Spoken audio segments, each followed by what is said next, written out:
Salam alaikum wa rahmatullah et bienvenue dans cette nouvelle vidéo où nous allons traiter la troisième partie du chapitre numéro 6, fonctions exponentielles. Le plan de cette séquence sera comme suit. Dérivée de la fonction exponentielle contient propriété, remarque, la preuve de cette propriété, puis une autre propriété avec sa preuve, des exemples, propriété, puis on va terminer cette séquence par des exemples. Dérivée de la fonction exponentielle. Propriété. La fonction exponentielle est dérivable sur R et on a, quel que soit x appartenant à R, la dérivée de exponentielle x égale exponentielle x. Remarque. Par convention, on écrit, quel que soit x appartenant à R, la dérivée de e à la puissance x égale à e à la puissance x. Preuve. On pose f de x égale ln de x avec x un nombre réel strictement positif. Alors, la fonction réciproque de la fonction f, c'est la fonction définie par exponentielle x avec x un nombre réel. D'autre part, la dérivée de f, c'est la dérivée de ln de x, c'est-à-dire 1 sur x. Comme quel que soit x appartenant à r étoile plus, f' de x est différente de 0, f' de x c'est 1 sur x, et on sait que 1 sur x ne s'annule jamais sur cet intervalle. Alors, cela signifie que la fonction f-1 est dérivable sur R et on a, pour tout nombre réel x, la dérivée de exponentielle x, c'est-à-dire la dérivée de f-1 de x. On va appliquer la propriété égale 1 sur f' de f-1 de x. f-1 de x, c'est exponentielle x. f' de x, c'est 1 sur x. Donc, on va remplacer x par exponentielle x. Alors, on obtient 1 divisé par 1 sur exponentielle x, c'est-à-dire exponentielle x. D'où on a montré que la dérivée de exponentielle x, c'est exponentielle x.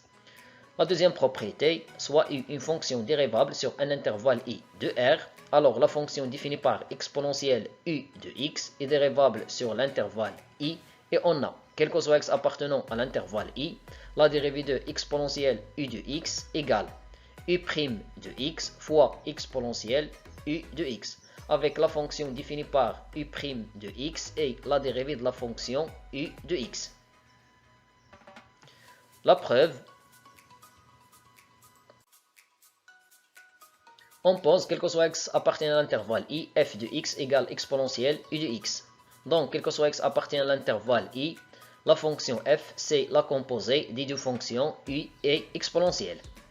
On a la fonction u est dérivable sur l'intervalle i, la fonction exponentielle est dérivable sur r, avec l'image de l'intervalle i par la fonction u est inclus dans r. Pourquoi?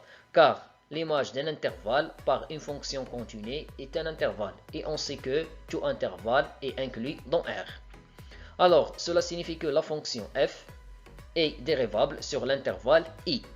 Et on a, quel que soit x appartient à l'intervalle i, la dérivée de f, c'est la dérivée de exponentielle u de x.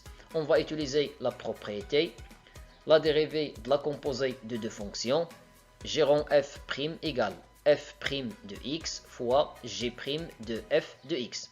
Avec, dans notre cas, f c'est la fonction u et g c'est la fonction exponentielle. Donc on obtient u' de x, f' de x, fois exponentielle prime, g' de u de x, f de x.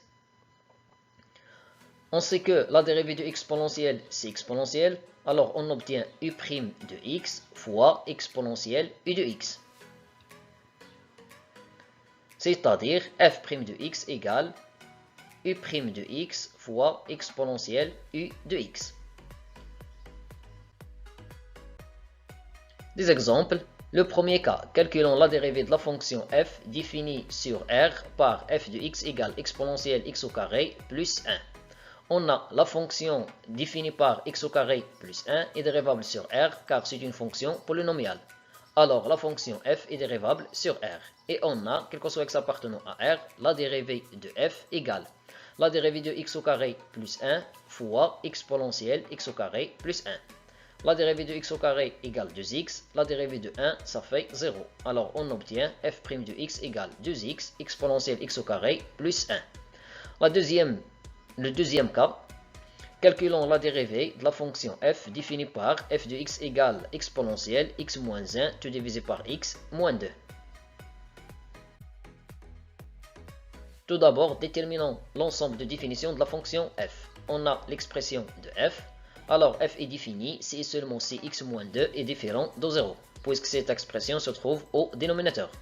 C'est-à-dire f est défini si et seulement si x différent de 2. C'est R privé de 2, c'est-à-dire la réunion des deux intervalles ouverts, moins l'infini 2 et 2 plus l'infini. On a la fonction définie par x moins 1 tout divisé par x moins 2 et dérivable sur chacun des deux intervalles moins l'infini 2 et 2 plus l'infini, car c'est une fonction rationnelle. On sait que toute fonction rationnelle est dérivable sur son domaine de définition. De plus, quel que soit x appartenant à R privé de 2, la dérivée de f égale la dérivée de x moins 1 tout divisé par x moins 2 fois exponentielle x moins 1 tout divisé par x moins 2. Puisqu'ici j'ai une fonction rationnelle qui contient seulement les binômes, alors pour calculer sa dérivée, je vais utiliser cette méthode. Au numérateur, je calcule le déterminant qui contient les nombres 1, 1, moins 1, moins 2.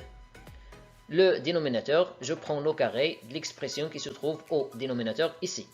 Je passe au calcul. 1 fois moins 2, moins 1 fois moins 1. 1 fois moins 2, ça fait moins 2. Moins 1 fois moins 1, ça fait plus 1. Donc on obtient f' de x égale moins 1 divisé par x moins 2 tout au carré fois exponentielle x moins 1 tout divisé par x moins 2. Propriété. Soit une fonction dérivable sur un intervalle i de r. Alors, les primitives de la fonction définie par u' de x fois exponentielle u de x sur l'intervalle i sont les fonctions définies par exponentielle u de x plus c avec c une constante. Des exemples. Le premier cas, la fonction définie par moins sinus x exponentielle cosinus x est une primitive de la fonction définie par exponentielle cosinus x sur r. La dérivée de cos, c'est moins sin. Alors, cette fonction s'écrit sous la forme u' fois exponentielle u. Et on sait qu'une primitive de cette fonction, c'est la fonction définie par exponentielle u de x. Le deuxième cas, les primitives de la fonction définie par exponentielle de x, moins 4 exponentielle x, plus 1 sur r, sont les fonctions définies par 1 demi exponentielle 2x, moins 4 exponentielle x, plus c avec c un nombre réel. Il suffit de dériver cette expression et trouver la première expression. Finalement, je vous remercie pour votre attention et à la vidéo prochaine, Inch'Allah.